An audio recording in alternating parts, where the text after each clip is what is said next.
اللهم قل لوليك الحجة ابن الحسن صلواتك عليه وعلى آبائه في هذه الساعة وفي كل ساعة وليا وحافظا وقائدا وناصرا ودليلا وعينا حتى تسكنه أرضك طوعا وتمتعه فيها طويلا. اللهم صل على محمد وآل محمد.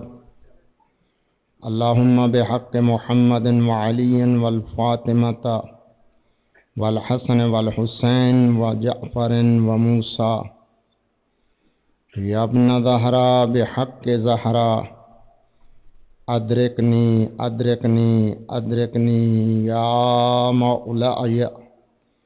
اللهم صل على محمد وآل محمد صلوات. اللهم صل على محمد وآل محمد وعجل فرجهم. حسبنا الله ونعم الوكيل، نعم المولى ونعم النصير. لا حول ولا قوة إلا بالله العلي العظيم. بسم الله الرحمن الرحيم. الحمد لله رب العالمين والعاقبة للمتقين والصلاة والسلام على أشرف الأنبياء والمرسلين سيدنا ونبينا وطبيب نفوسنا وحبيب قلوبنا وشفيع ذنوبنا، ثم الصلاة والسلام على الرسول المسدد المصطفى الأمجد المحمود الأحمد أبي القاسم محمد. اللهم صل على محمد وآل محمد وآله الطيبين الطاهرين الغر الميامين المعصومين. أما بعد، فقد قال الله تبارك وتعالى في كتابه المجيد وفرقانه الحميد: بسم الله الرحمن الرحيم. هو الذي بعث في الأميين رسولا منهم يتلو عليهم آياته ويزكيهم ويعلمهم الكتاب والحكمة وإن كانوا من قبل لفي ضلال مبين. صلوات.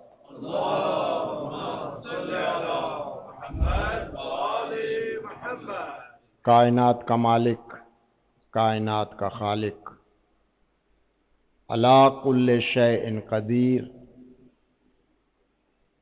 کن فیکون کا مالک اپنے کلام بے مثل و بے مثال میں ارشاد فرما رہا ہے کہ وہ ہے کہ جس نے امیوں میں ایک رسول مبعوث فرمایا. وہ رسول آیات الہیہ کی تلاوت کرتا ہے، لوگوں کا تزکیہ نفس کرتا ہے، لوگوں کو کتاب اور حکمت کی تعلیم دیتا ہے، اور وہ رسول یہ کام اس لیے کرتا ہے کہ لوگ اس سے قبل کھلی گمراہی میں غرق تھے. ایک صلوات پڑھیں بلند آواز سے.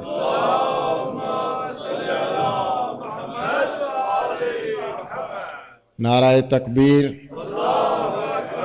نعرہ تکبیر، نعرہ رسالت، نعرہ رسالت، نعرہ حیدری، نعرہ حیدری، حسینیت، حسینیت، یزیدیت، یزیدیت.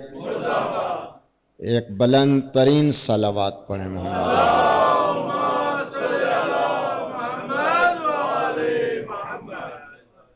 خالق کائنات ان ایام کا صدقہ آپ تمام احباب کی توفیقات میں اضافہ فرمائے۔ خالق اکبر کربلا کے شہداء کے صدقے، خصوصاً مظلوم کربلا کی مظلومیت کے صدقے، جو مومنین مومنات پریشان ہیں ان کی پریشانیاں دور فرمائے، جو مشکلات کا شکار ہیں ان کی مشکلات کو حل فرمائے،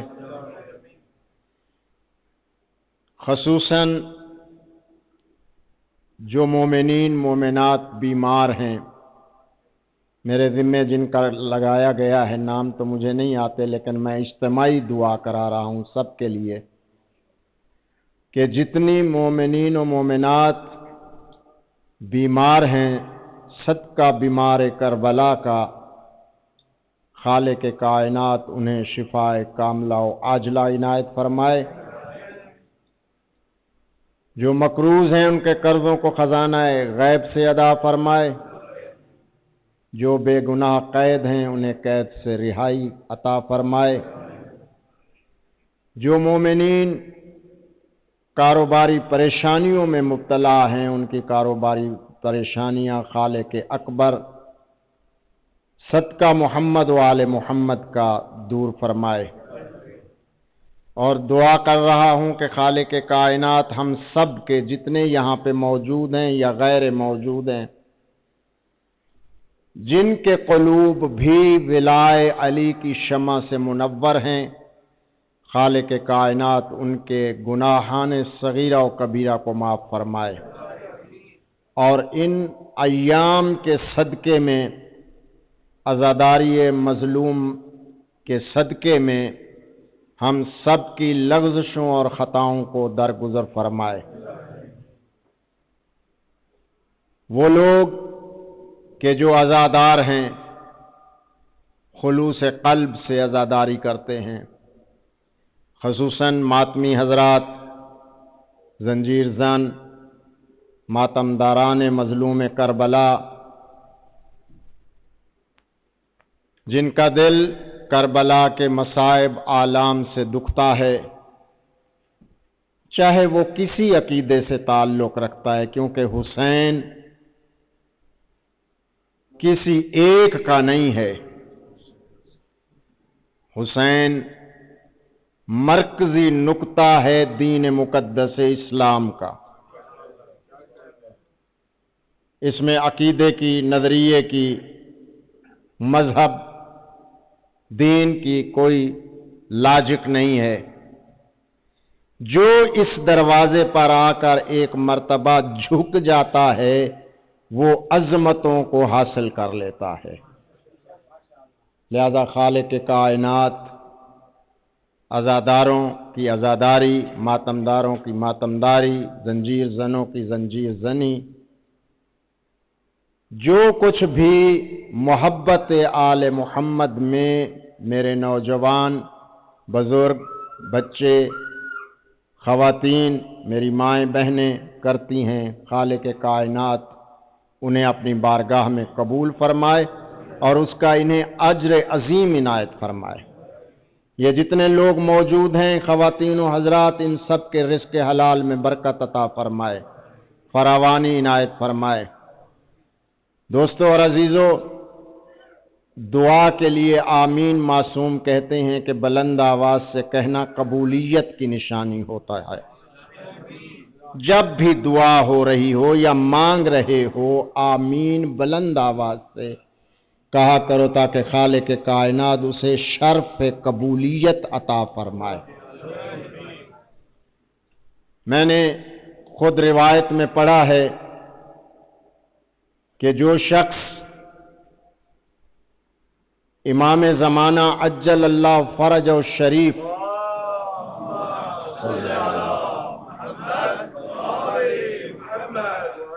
کی تاجیل کی دعا کرتا ہے، دعا کرنے والے کے لیے تو روایات میں بہت زیادہ اجر و ثواب ہے، لیکن جو سن رہے ہوتے ہیں جب وہ بلند ترین آواز میں آمین کہتے ہیں، آپ کے صادق امام ارشاد فرماتے ہیں کہ روز قیامت سے ایک دن پہلے، یعنی ظہور امام سے ایک دن پہلے بھی اگر کوئی مومن مر جاتا ہے تو جب امام ظہور فرمائیں گے سب سے پہلے اس کی قبر پہ جائیں گے، قبر سے اٹھا کے اسے بلا کے کہیں گے آ مجھ حجت خدا کی زیارت کر لے۔ اتنا اجر و ثواب ہے دوستو، لہذا تاجیل امام زمانہ کے لیے دعا کرتے ہوئے اور آواز بلند آمین کہتے ہوئے کنجوسی نہ کیا کرو۔ میں دعا کر رہا ہوں کہ خالق کائنات نرجس کے لال کو، علی کے لخت جگر کو، ہمارے آخری امام کو، حجت ابن الحسن عسکری عجل اللہ فرجہ الشریف کی ظہور میں تاجیل فرمائے، تاکہ یہ پریشانیاں، یہ دنیا کے مصائب آلام جو ہیں وہ ختم ہو جائیں۔ ایک بلند ترین اس دعا کی قبولیت کے لیے صلوات پڑھیں۔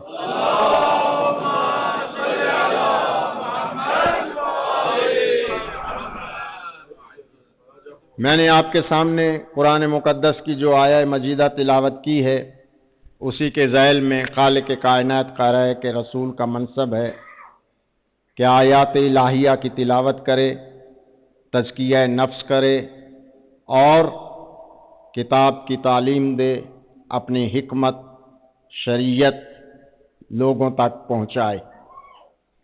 وہ رسول جو اتنا بڑا منصب لے کے آیا ہے وہ انسانیت کی فلاح و بہبود کے لیے آیا ہے۔ وہ رسول جو اتنا بڑا منصب لے کے آیا ہے انسان کو پستیوں سے نکال کر بلندیوں تک لے آنے کے لیے آیا ہے، ظلمت سے نکال کے نور کی طرف پلٹانے آیا ہے، جہالت سے نکال کر علم کی طرف لوٹانا چاہتا ہے، اور ساری زندگی سرور کائنات نے اپنی زندگی کا کوئی ایسا لمحہ نہیں گزارا کہ جس میں انسانیت اور معاشرے کی اصلاح نہ کی ہو۔ پیغمبر اسلام نے دشمنوں کو سینے سے لگایا، کافروں اور مشرکین کے ساتھ ایسا سلوک کیا کہ جو رسول کے کردار کے ساتھ رسول کو صادق اور امین کہنے پر مجبور ہوئے۔ پیغمبر اسلام کی تبلیغ کا اگر دیکھیں، جتنی مدت پہ پیغمبر اسلام اس دنیا میں رہے ہیں اس نے توحید کا پیغام ہم تک پہنچایا، کیونکہ خدا قانون بنانے والا ہے، نبی رسول پیغمبر اس بنائے ہوئے اس کے قانون کو ہم تک پہنچانے والا ہے، اور امامت اس دین اور اس دستور اور قانون کو بچانے والے ہیں۔ دوستو، پیغمبر اسلام کی خدمت میں ایک شخص ہو، اگر آپ توجہ فرما رہے ہیں تو ایک صلوات پڑھیں محمد والا۔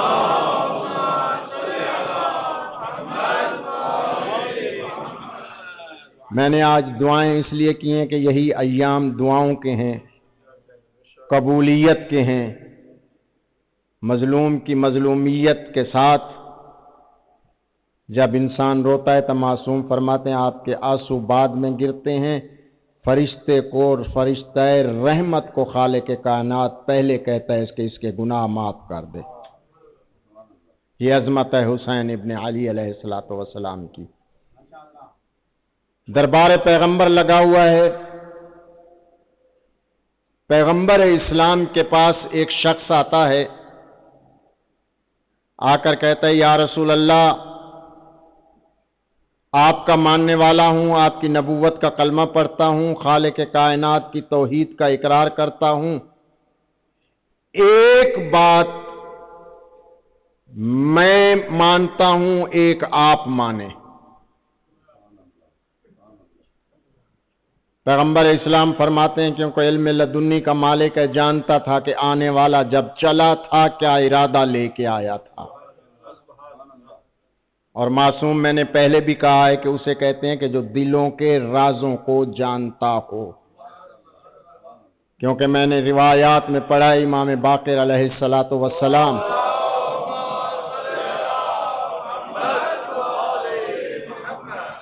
اپنے مدینے کے گھر میں جو لوگ حج پہ گئے ہیں انہوں نے دیکھا ہوگا کہ امام جعفر صادق علیہ السلام کا مکان جہاں پہ امام 4000 شاگردوں کو وقت پڑھایا کرتے تھے وہ آج بھی موجود ہے، لیکن خستہ حالت میں اور حکومت جانے نہیں دیتی، دیکھنے نہیں دیکھی۔ میں نے اپنے ہاتھوں سے آنکھوں سے دیکھا ہے، اور میں نے وہ سقیفہ کا اصلی مقام بھی دیکھا ہے جو سقیفہ میں بیٹھ کے کیا گیا تھا۔ لہذا پیغمبر اسلام کے پاس آیا اور کہا کہ ایک میں بات مانتا ہوں ایک آپ مانے، یعنی ایک میرا کہنا مانے ایک اپنا منوائیں۔ رسالت باب آپ نے فرمایا، امام محمد باقر کے بارے میں بتا رہا تھا کہ اپنے گھر کے 8ویں کمرے میں تشریف فرما تھے۔ توجہ ہے آپ کی؟ کیونکہ خاموش مجمع ہو جائے نا جب تو پھر فکر لگ جاتی ہے کہ پتہ نہیں میں بات سمجھا رہا ہوں یا نہیں۔ نعرہ تکبیر، اللہ اکبر، نعرہ رسالت، یا رسول اللہ، نعرہ حیدری، یا محمد و آل محمد باواد بلند صلوات، اللہم صلی علی محمد باتوں سے باتیں نکلتی ہیں، باتیں آگے بڑھ جاتی ہیں، اصل مقصد جو ہے وہ رہ جاتا ہے۔ یہ علی علی کرنا عبادت ہے، کل کہا تھا نا میں نے کہ علی علی کرنا عبادت ہے، لہذا اتنی عبادت ہے۔ معصوم فرماتے ہیں کہ یہ ایک مرتبہ اگر کوئی شخص یا علی کہتا ہے تو اس کا اجر ختم قرآن کے برابر ہے۔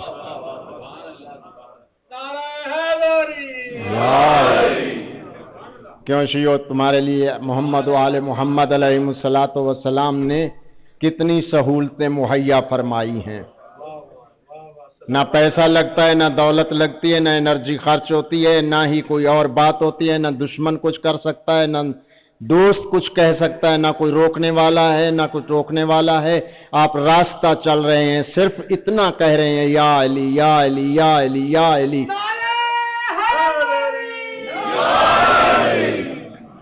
تو میں کہا کرتا ہوں دنیا میں شیعان حیدر کرار پوری انسانیت میں خوش بخت ہیں، اس لیے کہ خالق کائنات نے انہیں اجر و ثواب کے اتنے راستے عطا کیے ہیں کہ جتنے وہ سوچ ہی نہیں سکتا، کہ چلتے ہوئے یا علی کہتے ہو دنیا 1 مہینے میں ختم قرآن کرتی ہے سزا کے طور پر۔ علامہ اظہر حسن زیدی صاحب مرحوم علی اللہ مقامہ کا جملہ ہے، خدا انہیں غری کے رحمت فرمائے۔ ان سے پوچھا گیا کہ زیدی صاحب یہ بتائیں کہ یہ تراویح کیا ہے، یعنی تراویح لوگ پڑھتے ہیں 1 پارہ پورا 1 رات میں ختم کرنا ہوتا ہے، تو انہوں نے مسکراتے ہوئے کہا بھائی مجھ سے کیا پوچھتے ہو، اللہ سزا دیتا ہے روزہ توڑنے کی، جو وقت سے پہلے توڑا جاتا ہے اللہ اس کی سزا دیتا ہے۔ تو 1 مہینے میں ختم قرآن کرتے ہیں، آپ کے لیے سہولت ہے، آپ 1 مرتبہ یا علی مدد کریں کہیں، مولا فرماتے ہیں کہ آپ کو ختم قرآن کا ثواب مل گیا۔ امام محمد باقر علیہ السلام اپنے گھر کے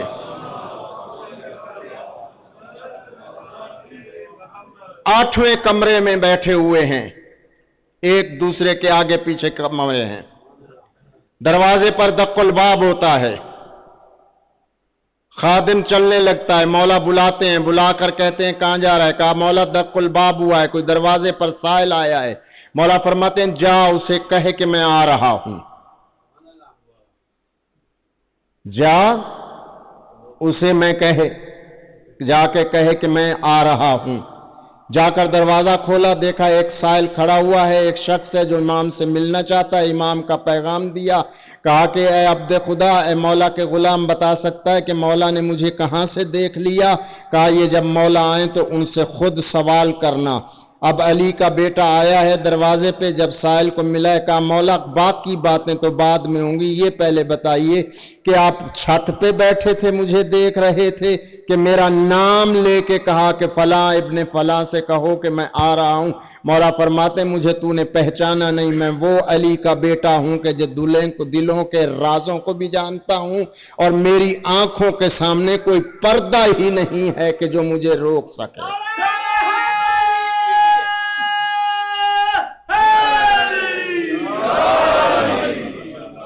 پیغمبر اسلام کے پاس شخص ہے اور کہا کہ یا رسول اللہ، ایک وعدہ آپ کریں، ایک وعدہ میں کرتا ہوں۔ رسالت مآب فرماتے ہیں کہ بتاؤ تم کیا وعدہ کرتے ہو، میں کیا وعدہ کروں؟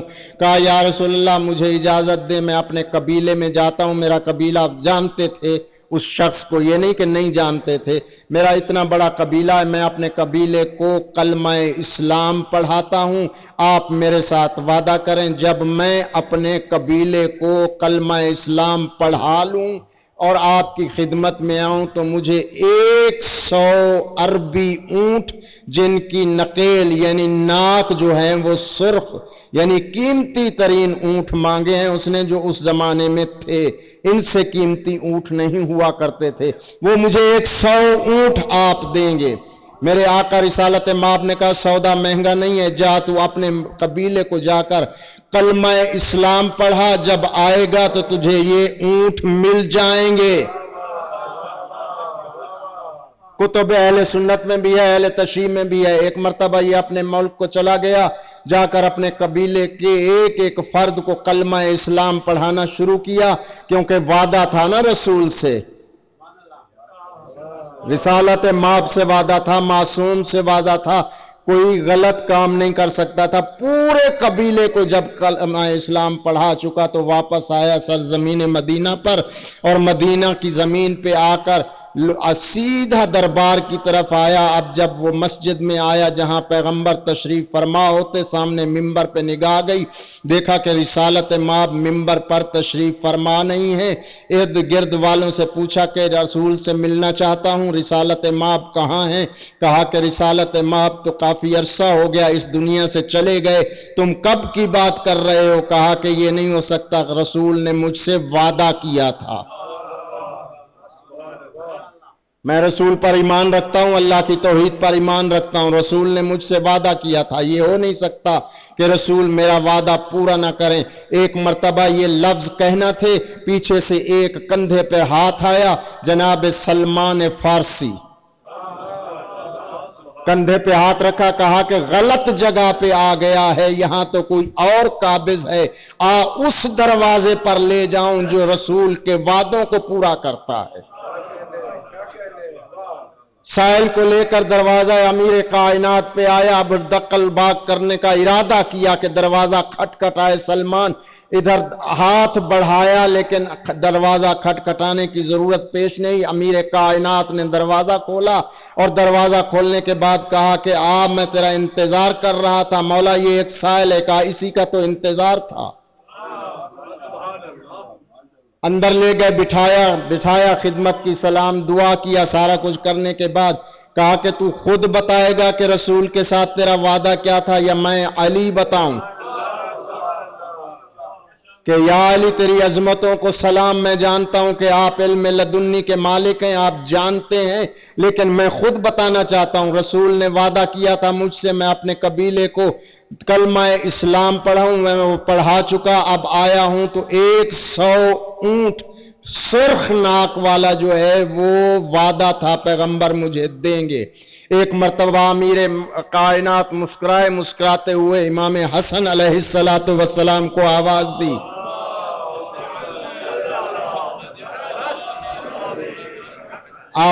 امام حسن علیہ السلام، سن چھوٹا تھا، آواز دی، کہا حسن، جی بابا ادھر آؤ، قریب آئے، کہا کہ اس سائل کو لے جاؤ فلاں غار کے دہانے پر، اس کو وہاں کھڑا کر دو اور اس کے اندر چلے جانا، وہاں سے اسے 100 اونٹ جو پیغمبر تیرے نانا نے وعدہ کیا تھا وہی اونٹ اس کو دے دو۔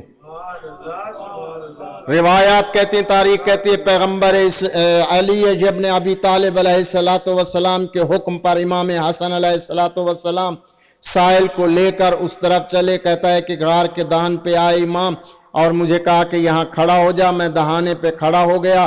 امام حسن علیہ الصلوۃ والسلام اندر داخل ہوئے۔ تھوڑی دیر کے بعد امام حسن علیہ الصلوۃ والسلام واپس نکلے، ایک ہاتھ میں رسی پکڑی ہوئی تھی۔ سائل نے رسی کو دیکھا، کہا مولا میں نے تو اونٹ مانگے تھے، رسی تو نہیں مانگی تھی۔ مولا کا فرماتے اتنا جلدی نہ کر، خیر ہے کوئی بات نہیں ہے، سب کچھ مل جاتا ہے، رسی تو پکڑ۔ ایک مرتبہ سائل نے، ابو سمامہ نے وہ رسی پکڑی، رسی پکڑ کر لے کر چلا۔ میرے آقا فرماتے ہیں چلتا جا، یہ 100 اونٹ نکل آئیں گے۔ ایک مرتبہ چلتا گیا کیونکہ امین تھا اپنے زمانے کا اور رسول کے ساتھ محبت رکھتا تھا۔ جب دیکھا نا کہ 100 اونٹ پورے ہو گئے ہیں، ایک مرتبہ رکا اور رک کر کہنے لگا، اے علی کا بیٹا میں تیرا شکریہ ادا کرنا چاہتا ہوں۔ امام حسن علیہ الصلوۃ والسلام فرماتے تھے میرے نانا نے 100 اونٹ کا وعدہ کیا تھا، تو نے 100 اونٹ مانگا تھا، یہ تمہیں مل گئے، لیکن اگر تو چاہتا اور مڑ کر نہ دیکھتا اور رکتا نہ تو مجھے وحدہ لا شریک کی وحدانیت کی قسم، نان محمد کی رسالت کی قسم، باب علی کی ولایت کی قسم، تو قیامت تک چلتا رہتا، یوں ہی یہ اونٹ نکلتے رہتے۔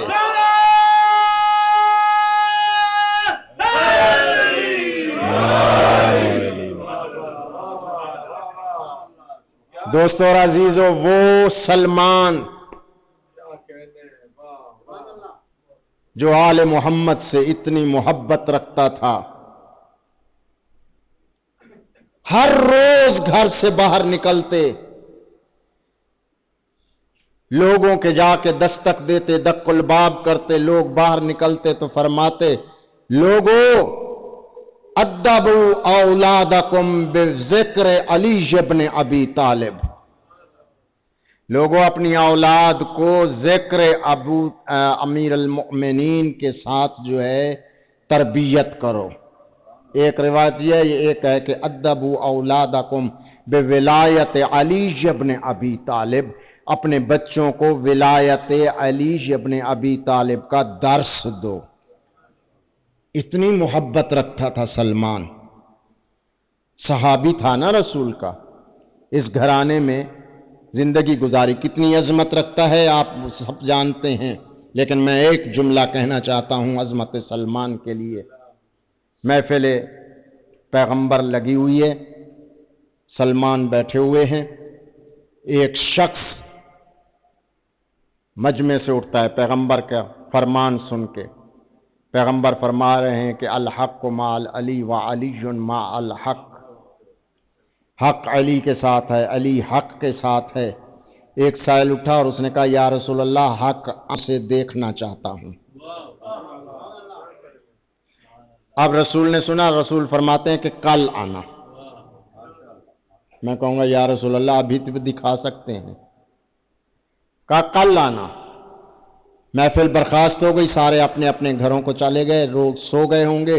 رات کی تاریکی میں، رات سے لے کر صبح طلوع ہونے تک ساری رات جناب سلمان محمدی، جسے تم سلمان فارسی کہتے ہو، مصلی عبادت بچھا کے بارگاہ ربوبیت میں کبھی سجدے کرتا ہے، کبھی قیام کرتا ہے، کبھی قیود کرتا ہے، کبھی قنوت میں دعا مانگتا ہے۔ پالنے والے، میں یہ نہیں کہتا کہ اللہ کا رسول کسے حق دکھائے، یہ نہیں کہتا کہ کس کو حق کہے، حق جو بھی دکھانا ہے رسول نے دکھانا ہے، مجھے اس کی پرواہ نہیں ہے، لیکن خالق تیرے پاس، تیری بارگاہ میں تیرا یہ بندہ، یہ تیرا غلام، پیغمبر کا نوکر، غلام، پیغمبر کا غلام تیری بارگاہ میں دعا کے لیے ہاتھ اس لیے بلند کر رہا ہے، صرف اتنا چاہتا ہوں جس سائل نے حق دیکھنا ہے، کل جب رسول دکھائے تو اسے سمجھ آ جائے۔ دوسرا دن ہوا، محفل نبوت سجی، وہی شخص آیا، کہا یا رسول اللہ کل میں نے عرض کیا تھا، آپ نے آج کا کہا تھا میں حق آنکھوں سے دیکھنا چاہتا ہوں۔ پیغمبر اسلام فرماتے ہیں 7 والے حجرے میں چلا جا۔ وہاں گیا، دروازے کو کھولا، دیکھا کہ امیر المؤمنین ابو طالب کا بیٹا رکوع و سجود میں مصروف ہے۔ واپس آیا، کہا یا رسول اللہ میں حق دیکھنا چاہتا تھا، وہاں تو علی نماز پڑھ رہا ہے۔ میرے آقا فرماتے ہیں الحق ما علی و علی ما الحق، حق علی ہے، علی حق ہے، یعنی حق کے ساتھ ہے، علی حق کے ساتھ ہے، حق علی کے ساتھ ہے۔ یہ جملہ کہنے کے بعد دعائے پیغمبر رکی نہیں، بلکہ دونوں ہاتھوں کو پیغمبر نے بارگاہ عزتی میں بلند کیا اور سائل کی طرف دے کر فرماتے ہیں کہ خدایا میں تیرا رسول، میں تیرا نبی، میں تیرا تبلیغ دین، تیری توحید پہنچانے والا پیغمبر، تیری بارگاہ میں زندگی میں آج تک میں نے کچھ نہیں مانگا، آج کچھ تیرے سے محمد کچھ مانگنا چاہتا ہے۔ یقیناً آواز قدرت آئی ہوگی کہ اے نبی، اے محمد میں بھی چاہتا ہوں تو کچھ مجھ سے مانگ۔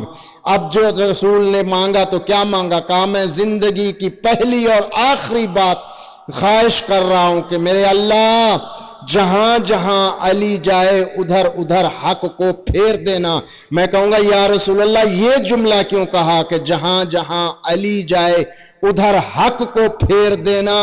آواز قدرت، آواز رسالت آئے گی اس لیے کہ علی محتاج حق نہیں ہے، حق محتاج علی ہے۔ چمن چمن کلی کلی علی علی علی علی، چمن چمن کلی کلی علی علی علی علی، نگر نگر گلی گلی علی علی علی علی، ذرا مل کے بولو، علی علی، جوش سے بولو، علی علی، ذرا اونچا بولو، علی علی، نعرہ علی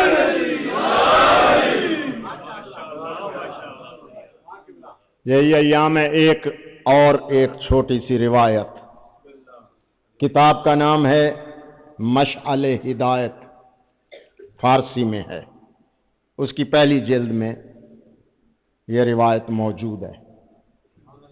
پیغمبر اسلام گھر میں تشریف فرما ہیں، امیر کائنات پیغمبر کے پاس آئے، پیغمبر نے امیر کائنات کو دیکھا، کہا کہ یا علی میں آپ کا انتظار کر رہا تھا۔ ایک جملہ کہنا چاہتا ہوں اگر آپ متوجہ ہو گئے تو، کہ جب بھی رسول کو دینی یا دنیاوی امور میں ضرورت پڑی ہے تو اس نے ابو طالب کو یا ابو طالب کے بیٹے کو پکارا ہے، حتیٰ نص قرآن، اس کا آج تذکرہ نہیں کروں گا، وقت کم ہے۔ رسول پر آیات نازل ہوتی تھیں، بلاتے تھے علی کو، یا علی میں نے اللہ کے حکم کی تعمیل کرنی ہے، میرا ساتھ دے، یا ابو طالب کو یا علی کو۔ میں کہا کرتا ہوں کہ یا رسول اللہ حکم آپ پہ نازل ہوا ہے، آپ تعمیل کیجئے، انہیں بلانے کی کیا ضرورت؟ کہا کہ زندگی میں کبھی دیکھا ہے جب سے اس دنیا میں علی آیا ہے اور آنے کے بعد رہتی دنیا تک، اس دنیا میں جب تک رہا ہے، دیکھا ہے کبھی میں علی کے بغیر کچھ میں نے کیا ہو؟ لہذا کہا کہ یا علی میں کا انتظار کر رہا ہوں۔ کہا یا رسول اللہ حکم فرمائے۔ رسالت مآب نے جیب سے ایک پتھر نکالا اور علی کو دیا، کہا یا علی یہ پتھر لے جاؤ اور زرگر کے پاس جاؤ، یعنی پتھر تراش کے پاس، اسے کہو کہ اس پہ ایک کلمہ جو مجھے پسند ہے وہ لکھ دے۔ کہا یا رسول اللہ آپ کو کیا پسند ہے؟ کہا لا الہ الا اللہ۔ روایت کے لفظ ہیں کہ امیر کائنات نے وہ پتھر لیا اور بارگاہ رسالت سے اجازت لے کر ایک پتھر تراش کے پاس آیا اور آ کر وہ پتھر اسے دیا اور کہا کہ پیغمبر کو پسند ہے لا الہ الا اللہ، لہذا اس پتھر پہ یہ نقش کر دے، یعنی تراش دے لا الہ الا اللہ۔ اس نے کہا ٹھیک ہے۔ جانے سے پہلے رکنے کے بعد کہا کہ دیکھ پیغمبر کو پسند ہے لا الہ الا اللہ، مجھ علی کو پسند ہے محمد رسول اللہ. لا الہ الا اللہ کے بعد رسول اللہ کا کلمہ بھی لکھ دینا. یہ کہہ کے آ گئے، جس دن لینا تھا لینے کے لیے گئے، پتھر لیا، پتھر لینے کے بعد بارگاہ رسالت میں آئے، علی نے پتھر دیکھا نہیں، لے کے آئے اور آ کر پیغمبر کی خدمت میں پیش کیا. پیغمبر نے دیکھا، کہا یا علی میں نے کیا کہا تھا؟ کہا جو کچھ آپ نے کہا تھا میں نے اس کو کہہ دیا، لیکن فرق صرف اتنا ہے کہ آپ کو لا الہ الا اللہ پسند تھا، مجھے محمد رسول اللہ پسند تھا، لہذا میں نے کہا یہ دونوں کلمے لکھ دے. کہا کہ یہ دو کلمے تو نہیں لکھے ہوئے. کہا یا رسول اللہ میں نے نہیں دیکھا، لیکن دو ابھی گفتگو کر رہے تھے علی و پیغمبر، یا وعدہ اللہ شریک کی طرف سے جبرائیل کو آواز آئی، جبرائیل جی رب جلیل فوراً جا زمین پہ اور جا کر میرے پیغمبر کو کہے کیونکہ تجھے پسند تھا لا الہ الا اللہ تو نے وہ لکھوایا، علی کو پسند تھا محمد الرسول اللہ اس نے وہ لکھوایا. یہ علی کا قصور نہیں ہے. تیسرا کلمہ کیونکہ مجھ اللہ کو پسند تھا تو میں نے اسے حکم دیا کہ لکھ دے علی ولی اللہ.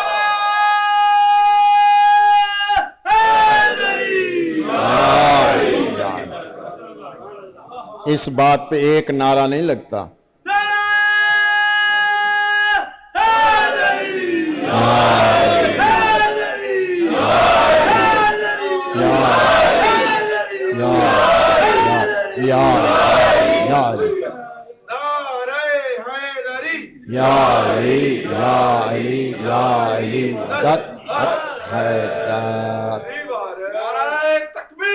اللہ اکبر.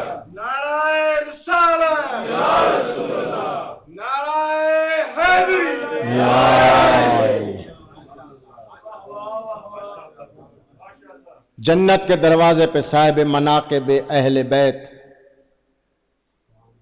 لکھتے ہیں کہ جنت کے دروازے پہ مین گیٹ پہ ایک یاقوت سرخ لٹکا ہوا ہے.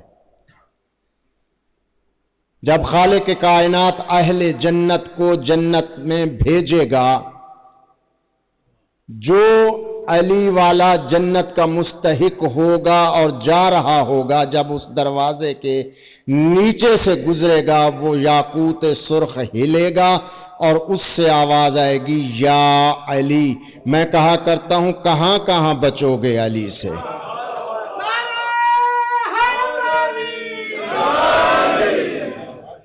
نہ دنیا علی کے بغیر، نہ آخرت علی کے بغیر، نہ جنت علی کے بغیر. بہت امیر گھرانہ ہے یہ ابی طالب کا.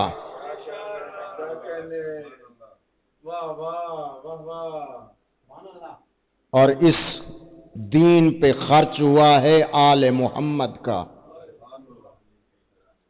میں ایک روایت پڑھ کے آگے بڑھ رہا ہوں مصائب کی طرف. جب پیغمبر اسلام کی شادی ہوئی ہے نا جناب ختیجۃ الکبریٰ کے ساتھ،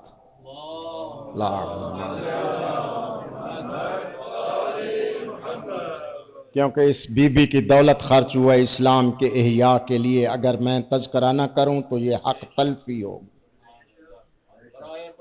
مادر فاطمہ الزہراء ملکۃ العرب خدیجۃ الکبریٰ بآواز بلند صلوات.